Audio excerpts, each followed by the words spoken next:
G'day and welcome back to Weekaholic. My name's Tom, and in this second part of the first episode, I'm going to attempt to construct all of the infrastructure required to complete the transformation of a boring, dull spare room into a cozy, modern YouTube studio.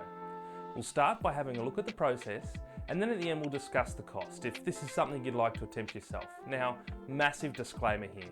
I'm obviously no expert when it comes to carpentry or construction, so take anything that I say with a massive grain of salt. Hopefully you see this less like a how-to video and more as an observation of what happened. Let's have a look. To start day one, I'm going to be constructing the rear backdrop panels out of fabric and wood that will be hung on the rear wall of the room. The first task for these panels is to varnish all of the wooden uprights. I'm using Tasmanian oak, and the satin varnish that I'm using should make the colour of the timber really pop, whilst not being overly reflective to the studio lights. The hardware store only had enough timber for 2 panels, so I planned on making these first and learning from my mistakes before making another run to get more timber for the second 2 panels. The hardware store also didn't have the correct width for the long frame uprights, so I bought some wider pieces and ripped them in half on the table saw. From there, I used a handsaw and a miter box to cut the pieces to length. If there's one thing that this 1-week project has taught me, it's that I need a workbench, as these rickety old sawhorses just weren't helping the process. I lined the pieces up, clamped and screwed them together, which led me to problem number 1. Alright, so unfortunately I've run into a bit of a snag. I knew it would be really important to make all these angles exactly 90 degrees, and I tried quite hard to do that. Unfortunately,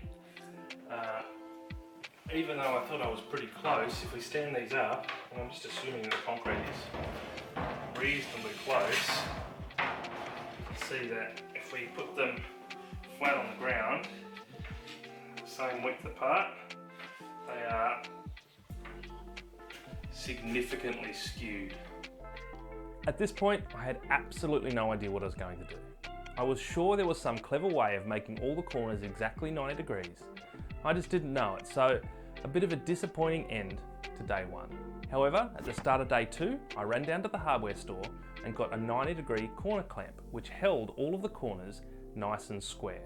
I also made a decision not to run screws through the side of the frame, but to put a piece of MDF on the back of each corner to hold things nice and rigid. This ended up working out really well, and everything was within a couple millimeters of tolerance, so I was happy to move on to covering the frames with the fabric. And from here, covering the frame was relatively simple. I started by cutting the fabric to size, and then I stretched it around the frame and secured it with a staple gun. I really didn't run into any issues here, and the result was a tight, crease-free panel. Another thing that I've learned during this project is that you must measure your pre-cut timber. Turns out that the frame uprights are about 30 millimeters longer than the Tasmanian oak uprights, which unfortunately didn't leave enough meat in the frame to drive a screw in from behind. Remember when I said I wasn't a carpenter? Well, the quick and easy solution that I came up with was to put a dab of hot glue at either end of the timber upright. Now, it may be a bit janky, but the hold seems pretty secure at this point, and at least it holds them in place until I can figure something out. The rest of day 2 was spent building the remaining 2 panels, and at the start of day 3 came the exciting and slightly nerve-wracking task of hanging the panels on the wall. I used some 3M Velcro strips, which was an easy way to get them all lined up, and luckily the panels looked completely straight. I was astounded at the difference these simple panels made to the look and feel of the room. After hanging the panels, I added some curtain rod holders that attached to the outside of the window frame, and then set about hanging the blackout curtains. These curtains were a compromise, and in the future I'd like to replace them with an artwork, or potentially a panel with the same design as the rear wall panels. Next up was the lighting, which I was really excited about. I purchased 4 reasonably cheap smart Wi-Fi bulbs and some IKEA light fixtures. I must admit I spent more time than I really needed to at this point mucking about with the light settings. I used some very high bond tape to adhere the lights to the uprights, but this really showed the weakness of my hot glue solution, as the uprights were not nearly sturdy enough to hold the lights safely. To combat this, I added extra support to the rear of each panel and connected this to the uprights on the front.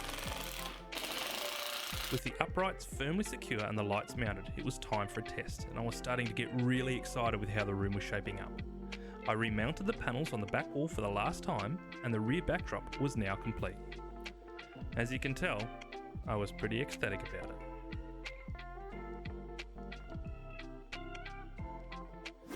Day 4 was all about organisation. Being shocked at the price of under-desk cable organisers, I decided to upcycle some parts from my old glass desk, as well as some MDF and gutter netting to create my own.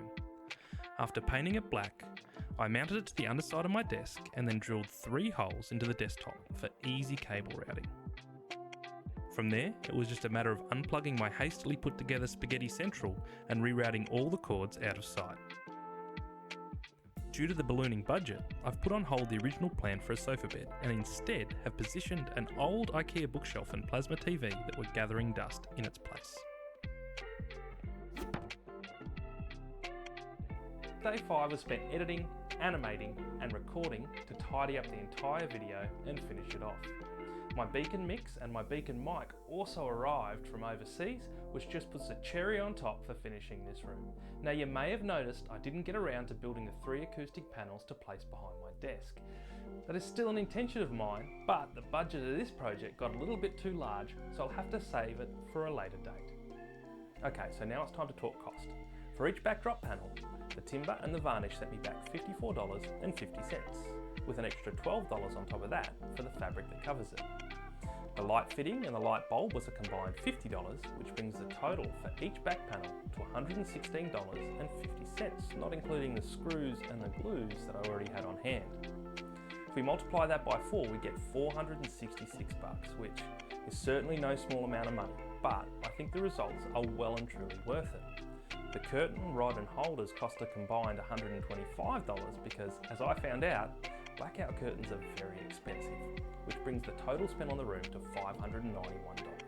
Now, close to $600 is certainly nothing to sniff at and not cheap by any means. However, I think it's created a really wonderful and comfortable environment to be creative in and is worth every penny. Let's check it out.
So that's it for this video.